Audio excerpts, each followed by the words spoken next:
Hi, it's me, Rand. Welcome to day 28 of 30.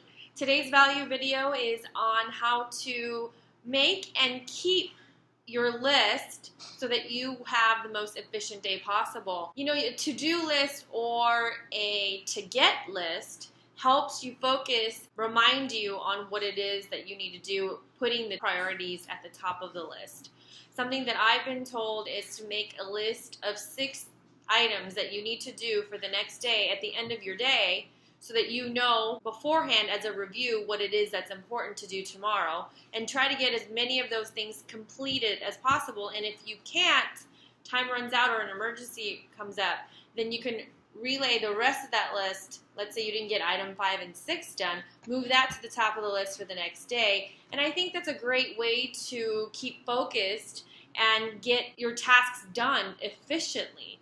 Also, you do the same thing for when you go grocery shopping, right? You know, you group things together for the vegetable department, your meat department, your miscellaneous. You do that so that you don't forget. And you write these things down as it happens. So a lot of people have something on their fridge to write it down, or they already have something printed up and they just check off whatever needs to be bought, right? Toilet paper, paper towels, things like that. Same thing for your business to-do list. You know, if you need business cards, if you need to schedule an appointment, if you need anything like that done, the more organized you are and the more you stay on point with your list, the more efficient you'll be.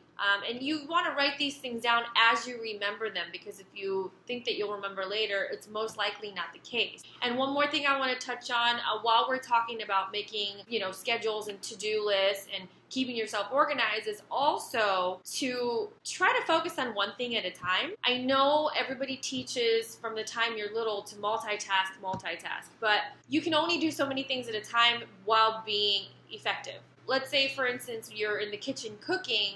You're dicing up tomatoes, you're cooking the meat on the stove, and you're boiling water to get your spaghetti ready, let's say. Well, you're doing all those things at the same time, yes, but you're focusing on one thing at a time. You're not dicing tomatoes and then trying to stir something. You have to focus, right? So just like that, with your business, you don't want to stray. You don't want to try to do too much at the same time and not be effective in any one thing. Much like what we talked about before, focus on one thing, get good at it, master it, become an expert at it so that you can be an authority.